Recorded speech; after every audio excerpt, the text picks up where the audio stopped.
Sup Shredders, my name is Logan aka Spiderhands and welcome to SP Reviews, where today we have ourselves a track by an act named Cedrick Bogan titled Jet Fluid. And if we switch over to here, we have the track here on YouTube.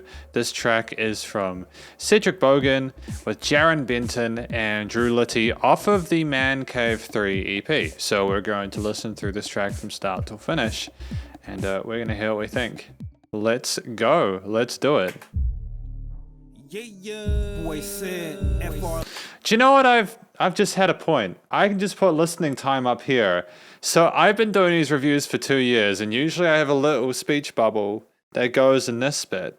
But why do I have that if I have listening time up there? I don't need it. It's absolutely fine. Okay, let's continue. Jarren Benton, what up? I'm liking the filtering alongside the clarity of the vocals. Oh, damn. Yeah, no, the flow is slick off the bat. You know what I'm going to do? I'm going to go back from the start and we're going to listen to it without talking so we can take in everything. Boy said, FRLMG, Jarren Benton, what up? Man Cave 3. Yeah. Some of you niggas just got a death wish. The bully, I got some problems that need addressing. Some of you labels that owe me cheese, I need to be collecting. Look how they flee when they see rappers. Niggas are bleed and beg for peace when you go check them. Okay, so let's just break this down. I love the relative simplicity of the drums to what's going on with the triplet and eighth note flows of the vocal parts there. The rap game is strong. It's coming nice and smoothly, but at the same time, the accompaniment is there to back it up and keep it sort of nice and tender. And I like that sort of harp or that other melody we've got as a sub layer on the sides. That's kind of dope as well. Kind of like you're about to go into some sort of fight scene. Like a crawfish, let the vultures eat the carcass. Bitch, I'm coming for the bosses up in office. Suffered a few losses, bounce back and beat the odds, nigga, regardless. In regards to all the families and niggas that crossed them. Might pay for the coffin, did he fuck niggas just crawled in. Might pop a couple bottles, Disney said we gotta celebrate the small wins. Fools on deck, hands on the hammer, nigga, I ain't talking ball peen. I go hard for my offspring, strangle later rapper with a drawstring. Say goodnight to the bad guy, they go feel it when I let the rifle blast. Underneath the pale moonlight, come and dance with a fucking psychopath.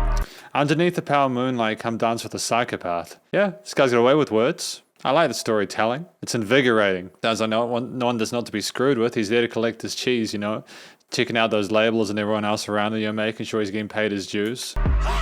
We making money off this music. So many is this a different vocalist here? The ones that keep you influenced with that jet fluid.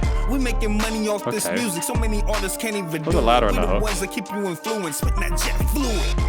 I would have personally preferred for there to have had the vocals been double tracked at this point. I think it would have been a little bit more powerful if you had them on the sides, kind of making it smoother. It just almost sounds a little bit too sort of raw in this part for my tastes. But I do like the fact that we're accenting the hook. We making money off this music. So many artists can't even do it. We the ones that keep you influenced with that jet fluid. We making money off this music. So many artists can't even do it. We the ones that keep you influenced with that jet fluid.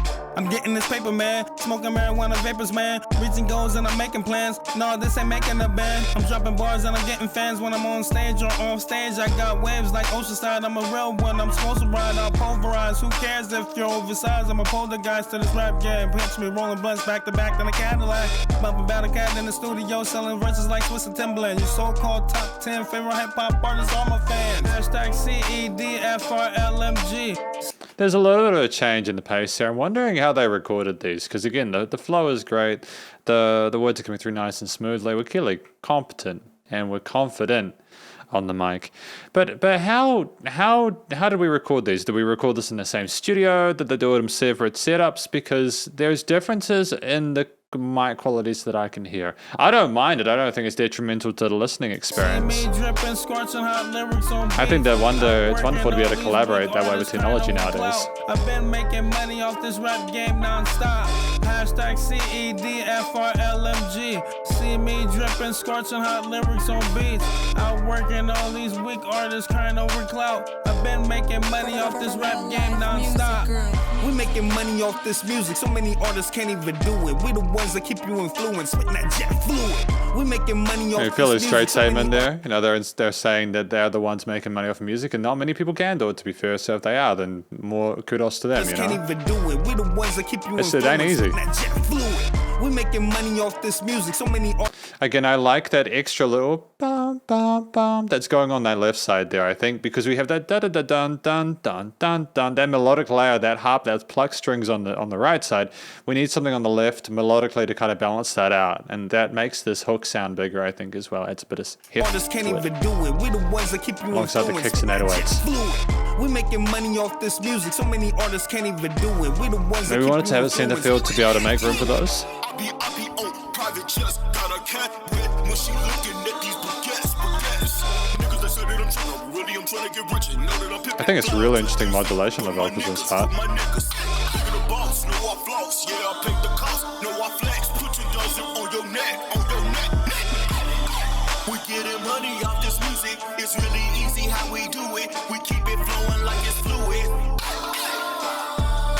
The A part, you know, with the distortion there and those other vocal layers, it is quite potent. It's not actually something that I've heard a lot of. I've heard the AA, but I don't necessarily hear it with the effects added onto it. It's a really trippy experience for sure.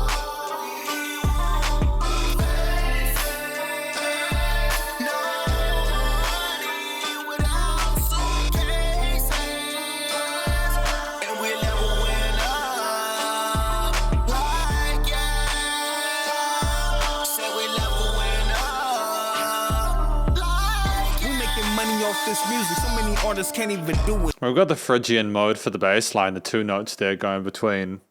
It's a good choice there. Melodically, it does sound like you're about to get into a dangerous situation. It's got that sense of trepidation to it from a scale perspective. We making money off this music. So many artists can't even do it. We the ones that keep you influenced. Spitting that jet fluid. We making money off this music. So many artists can't even do it. We the ones that keep you influenced. Spitting that jet fluid. We making money off this music. So many artists can't even do it. I think there would be room here to add something else instrumentally on top. Maybe like a whooshy kind of like out there kind of paddy part to go into the depths of it to kind of make it seem like you're ascending somewhere. Then you have the big whoosh at the end and things kind of cut out a little bit. I don't know, We the ones that keep you influenced. Spitting that jet fluid. I just feel like there's, I mean, like we obviously had a beat that we were comfortable with, a backing to be able to rap on. I don't think there's anything wrong with what they've done, don't get me wrong. I mean, musically it's sound. I can understand it from a theory, performance, and compositional perspective.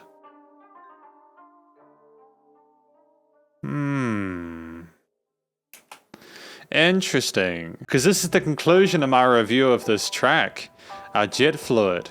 Just to calibrate myself from Cedrick Bogan, as well as Jarren Benton and Drewlitty. What do I think this track is about?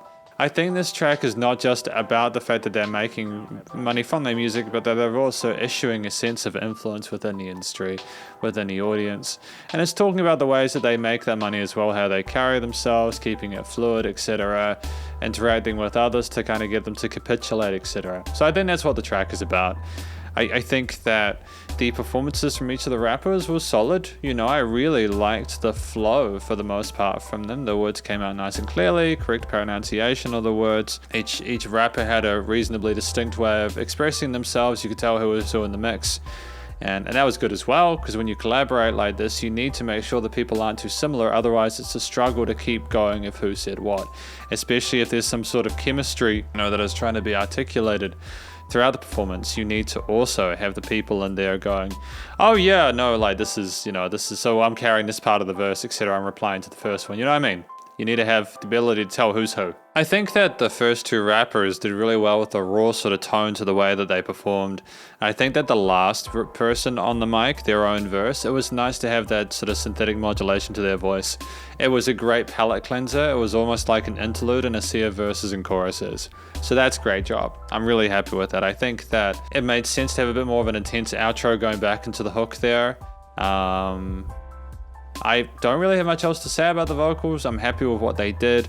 I think that it was a reasonably confident and almost like a conservative performance. I feel like they were well within their elements here and they did what they needed to do to get their point across. The track itself, outside of the vocals and the story that was being told, the beat was great. You had like sort of a traditional sort of trap hip hop beat there with the kicks and the snares coming in there with a bit of a sort of a sizzle on the hi-hats on the left side there, which is more like a typical traditional acoustic drum kit from the percussionist perspective. You had the plucked harps on the side there, on the right side there, which had a simple melody that kind of repeated and looped itself. And then you had the higher synth layers or something like that going on the left side, which I assume might be the instrument that we had on the right, but on a higher octave. And that was enough there to kind of elevate the hook, whilst keeping a sense of distinction between the verses. Would I have wanted there to be more in regards to the instrumentation and accompaniment? I think there was room to do more. Like we could have added more later on, especially in those outro courses, because we were repeating those hook lines a little bit, 4 times if not more. And I just think there could have been like a separate tail on the end of like the 4th one or something, just sort of be like, okay, this is the end. Now we're back to a verse 1 or something like that, or to the next verse. But there's just the little things. Again, it was a catchy beat. I think that it worked well with the story and what the rappers were doing. I don't necessarily mind what the intention was at all. It's cool that they wanted to work with it like that. I think that, we've got musicians here who clearly care about what we're doing. And I think that we've got ourselves the opportunity here to do more with what the skills that they've got. I'm glad they're releasing stuff like this EP that they've just put out. They've put a few EPs out, but obviously this being the Man Cave 3 EP. There's a lot on their YouTube page if you want to check them out after this. But yeah, I mean, with the accompaniment down, feel easy to follow, and it being 4 minutes, I don't think they could have gotten away with more than this. I'm glad that they stopped at the 3rd verse there for the hook outro. I think that was a smart move. We've got ourselves the studio recording, the mixing and mastering, the recording, everything involved with that. I think that the vocals were recorded well. There was a clarity and crispness to the recording for the most part. I think that there was a lot of intensity to that last verse there. I'm not sure if it was too much compression or distortion in that last part, but of course it could be a stylistic subjective thing, and if they want to sound like that, that's absolutely fine. I'm not saying it sounds bad. It was just a lot for me personally in comparison to what we have with the first two, It was out of the park for me, but that's just a way of them sort of making themselves distinct within the track, and that's absolutely fine. I think that it was great that we had the ability for the motif to back the vocals like that in a way, regardless of how the vocals were treated in the mix, because the other two are fairly raw without any. I would have liked for the chorus to have been double tracked. I think there was room for there to be a bit more size in that hook line there. I just think it was a little bit too blunt sounding in the middle of the mix. Doesn't sound bad.